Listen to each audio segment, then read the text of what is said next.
Halo, di video kali ini saya Siti Aisyah sebagai mahasiswi Universitas Mercu Buana Jakarta akan menampilkan video sebagai salah satu syarat tugas besar satu untuk teori ekonomi.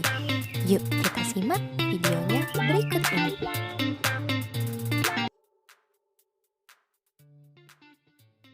Pada pembahasan kali ini, saya akan menjelaskan tentang bagaimana permintaan, penawaran, dan keseimbangan pasar pada masa pandemi COVID-19.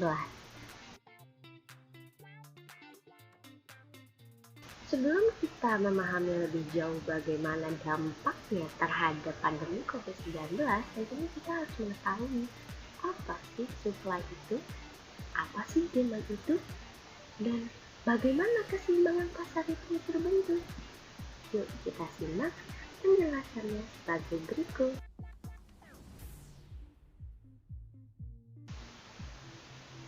Supply atau permintaan merupakan sejumlah barang yang dibeli atau diminta pada suatu harga dan waktu tertentu. Kita sering mendengar tentang hukum permintaan, di mana makin rendah harga suatu barang, maka semakin banyak permintaan akan barang tersebut. Namun sebaliknya, makin tinggi harga suatu barang, maka semakin sedikit permintaan terhadap barang tersebut.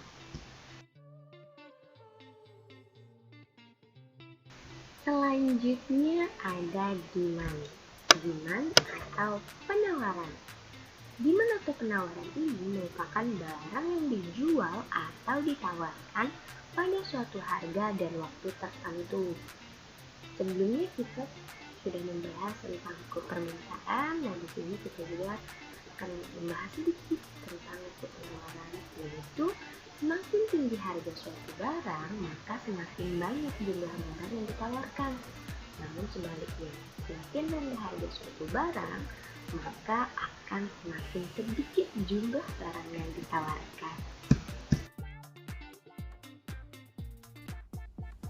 Setelah kita mengetahui sedikit apa pengertian dari supply dan demand serta hukum permintaan dan penawaran, di pembahasan kali ini kita akan mengupas lebih lanjut bagaimana pengaruh pandemi COVID-19 terhadap sisi penawaran dan permintaan.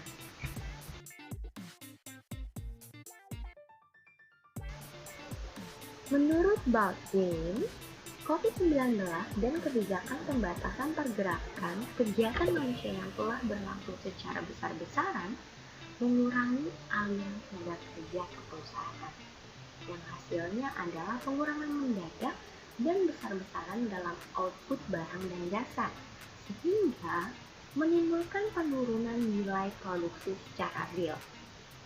Ketika persediaan dari produksi menipis, mengakibatkan harga naik. Dalam kondisi normal, para pengusaha akan menjaga sisi ini dengan imbal keuntungan. Namun, saat krisis akibat COVID-19, yang menjadi masalah adalah kurangnya beberapa permintaan dari beberapa sektor dan tingginya permintaan di satu sektor tertentu. Namun di sisi lain, penawaran menjadi turun akibat adanya pembatasan sosial berskala besar. Dengan berkurangnya output melalui kebijakan pembatasan sementara atau PPKM yang sedang kita sebut sekarang, pemerintah ini berupaya dalam mempertahankan ekonomi melalui peningkatan pengeluaran dengan paket stimulus. Maka justru yang terjadi adalah kecenderungan terjadinya inflasi dalam perekonomian. Paket stimulus ini tidak buruk, namun apabila tidak berhati-hati, tentunya pelaksanaannya akan dapat lepas kendali. Jadi perlu diperhatikan juga produksi yang menurun akibat dampak kebijakan pembatasan. Memang, berbagai kegiatan dapat dilakukan melalui online atau jarak jauh, seperti belajar jarak jauh atau work from home. Namun tidak sedikit nih produksi harus dilakukan dengan membutuhkan kedekatan sosial, bukan jarak sosial atau physical distancing. Nah, hal ini tentunya akan mengakibatkan terjadinya pergeseran penawaran. Barang menjadi langka, sehingga secara relatif harga barang akan naik.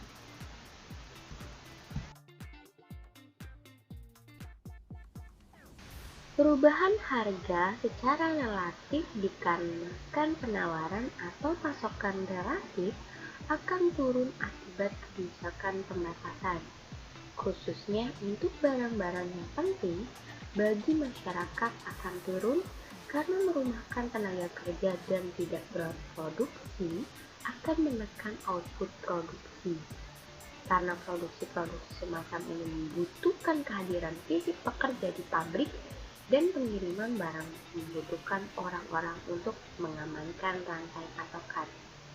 Nah, pengurangan yang dihasilkan dari penawaran relatif untuk barang-barang penting ditunjukkan sebagai pergeseran ke kanan pada diagram kurva penawaran relatif. Jadi dia bergeser ke sebelah kanan sehingga merubah titik equilibrium dan akan mempengaruhi tingkat harga.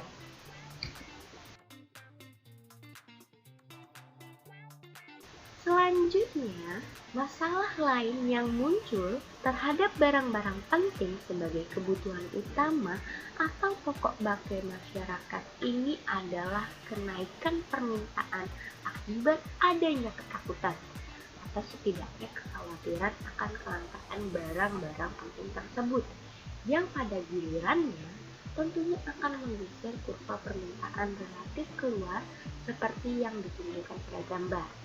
Nah, harga untuk barang-barang penting akan meningkat karena permintaan yang jauh lebih tinggi dengan ketersediaan yang jauh lebih rendah.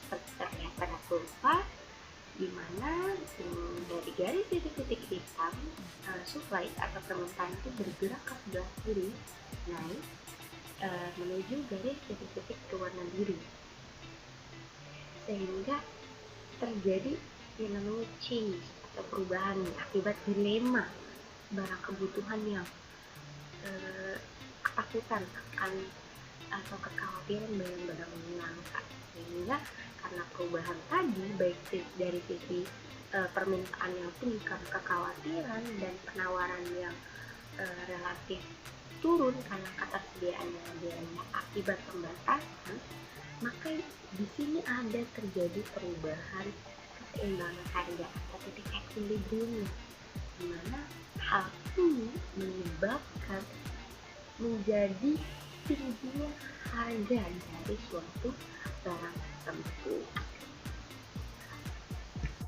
Contohnya, kita ketahui bahwa hand sanitizer, masker, dan juga oksigen pernah menjadi barang yang langka untuk dicari. Saat awal-awal pandemi, hand sanitizer dan masker amat sangat sulit dicari sampai harga satu masker dan satu hand sanitizer itu bisa menjadi 200 atau 300 kali lipat dibandingkan harga biasanya karena kelangkaan yang terjadi. Nah, kelangkaan ini disebabkan tentunya karena pemerintah yang menetapkan kebijakan untuk adanya pembatasan sosial berskala besar, di mana perusahaan-perusahaan diminta untuk stop sementara, sedangkan permintaan atau demand dari masyarakat karena kekhawatiran akan kondisi yang serba kita tidak tahu seperti apa awalnya, menjadi kepanikan tersendiri, sehingga timbul yang namanya panik buying. Ini juga menjadi salah satu pencetus di mana kelangkaan dari barang-barang ini terjadi di awal-awal pandemi. Di sisi lain, yang baru-baru ini terjadi adalah dari kelangkaan oksigen. Seperti yang kita tahu bahwa beberapa bulan kemarin oksigen amat sangat sulit untuk dicari, termasuk oksigen, bahkan oksigen yang seharusnya dipakai untuk industri sampai ditarik untuk menjadi oksigen medis karena memang kasus lonjakan COVID-19 yang semakin tinggi yang menimbulkan adanya kelangkaan, yaitu tadi karena perusahaan yang memproduksi ini tidak bisa meleluaskan karyawannya untuk bekerja karena adanya sistem pembatasan sosial berskala besar saat itu, sehingga menyebabkan produksi dari oksigen menurun. Ditambah lagi kasus yang semakin tinggi, demand dari permintaan yang semakin banyak, kebutuhan yang semakin banyak, menyebabkan terjadinya kelangkaan dan kenaikan harga. Nah, tentunya dari ini dan ketiga barang ini kita ketahui bahwa selama pandemi COVID-19 ini permintaan dan penawaran ini tuh amat sangat tidak terkendali atau goyah istilahnya. Dan selain karena memang keadaan, kita ketahui juga ada beberapa faktor lain, yaitu salah satu faktornya adalah panic buying yang akan dijelaskan lebih lanjut di materi selanjutnya. Yuk kita. Sebelum kita membahas lebih lanjut mengenai faktor panic buying tadi, di pembahasan selanjutnya saya akan membahas tentang keseimbangan pasar. Keseimbangan pasar. Keseimbangan pasar menggambarkan suatu situasi di mana semua kekuatan yang ada dalam pasar, baik itu permintaan maupun penawaran, berada dalam titik seimbang, sehingga setiap variabel yang terbentuk dalam pasar, harga, dan kualitas sudah tidak berubah lagi. Dalam keadaan ini, harga dan kualitas yang diminta akan sama dengan yang ditawarkan, sehingga terjadilah sebuah transaksi. Dengan kata lain, keseimbangan pasar atau equilibrium adalah keadaan yang menunjukkan baik konsumen maupun produsen telah menyetujui harga suatu barang. Pandemi virus corona atau COVID-19 mengakibatkan goyahnya keseimbangan pasar. Seperti yang kita tahu, di beberapa toko alat kesehatan pada awal pandemi itu masker dan sanitizer menjadi barang yang langka, ya kan? Kemudian ada termometer dan multivitamin yang hingga saat ini masih cukup sulit, terkadang masih sulit untuk dicari. Ternyata menimbulkan kesulitan bagi si penjual untuk menjual barang ini dikarenakan tingginya permintaan. Meskipun tentunya barang ini ada distributor dan produsennya, namun harganya sangat tinggi dijual di pasaran. Nah, akibat ini tidak sedikit dari masyarakat yang berbondong-bondong untuk melakukan panic buying. Nah, seperti yang disinggung dalam penjelasan sebelumnya tentang panic buying, di penjelasan selanjutnya saya akan menjelaskan lebih lanjut tentang panic buying dan apa korelasinya dengan keseimbangan pasar.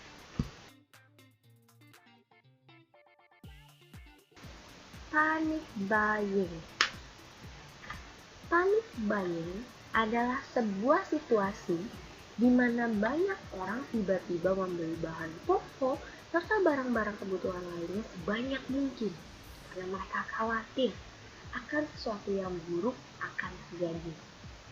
Nah, menurut Steven Tyler, profesor sekaligus psikolog klinis di University of British Columbia, beliau menyebutkan bahwa dalam kasus sebaran virus corona ada banyak ketidakpastian yang mendorong terjadinya perilaku pembelian secara berlebihan.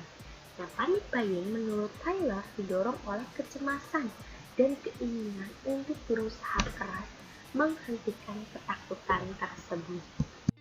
Panic buying dan pengaruhnya terhadap keseimbangan pasar. Akibat pandemi virus corona ini menyebabkan goyahnya keseimbangan pasar, terketahui seperti misalkan Apotek yang menjual multivitamin, bahkan kesulitan menjual barang tersebut karena tingginya permintaan. Meskipun multivitamin atau barang-barang lain dari distributor dan produsen ini ada, namun harganya sangat tinggi dijual di pasar. Seperti yang kita ketahui bahwa seluruh sektor bisnis mengalami kelumpuhan sesaat.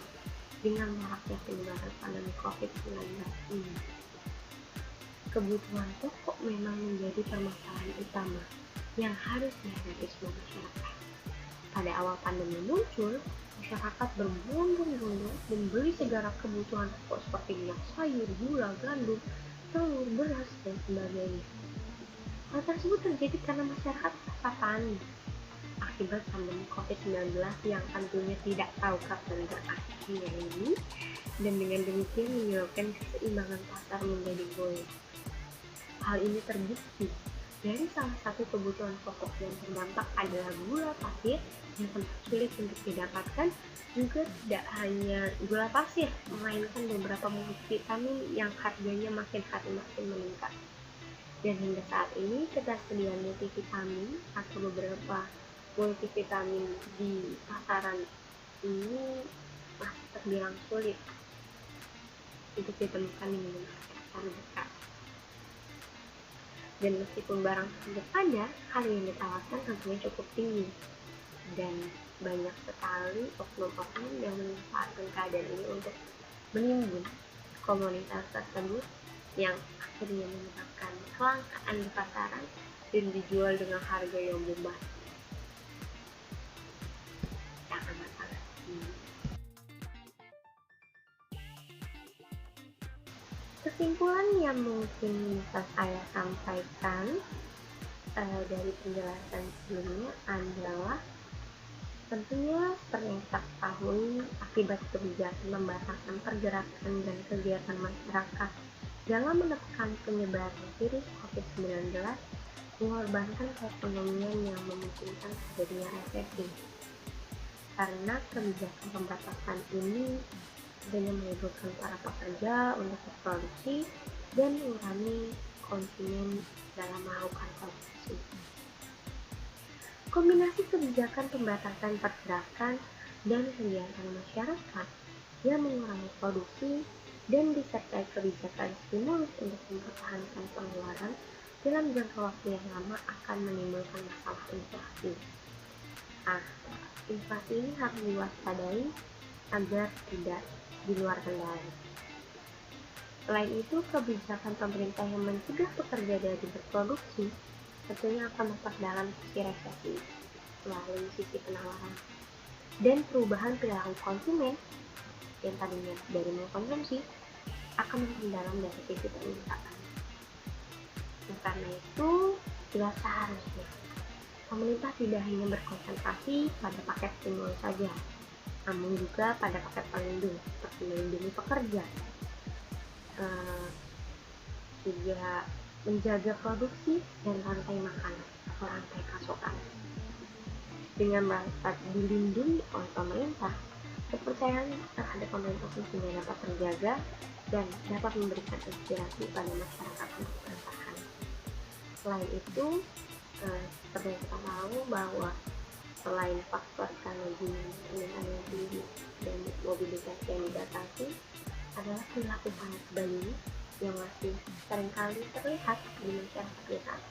Sudah selayaknya kita sebagai mahasiswa tentunya yang berpendidikan bisa mengedukasi siswa saudaranya atau keluarga terdekat terlebih dahulu untuk tidak melakukan panik bayi, karena tentunya selain di satu sisi karena memang kondisi yang serba abnormal seperti saat ini, panik buying dapat menjadi salah satu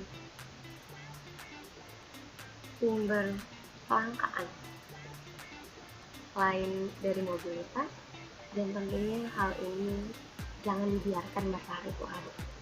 Jangan dibiarkan terjadi lagi panik buying untuk produk-produk yang berikutnya. Gunakan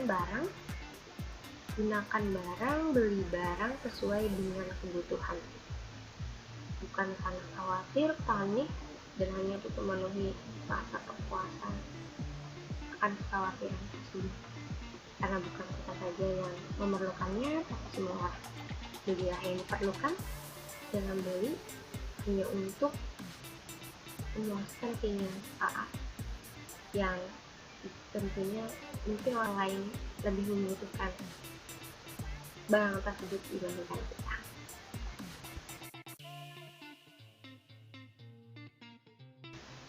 Terima kasih telah menonton video ini sampai habis. Saya meminta maaf ya sebesar-besarnya apabila terdapat salah ucap, salah penafsiran, atau kurang materi dan menjadi pembahasan di topik kali ini. Saya mohon maaf ya sebesar-besarnya bila ada kesalahan tersebut. Sekali lagi terima kasih telah menonton. Tetap semangat, stay healthy, stay safe, dan sampai jumpa.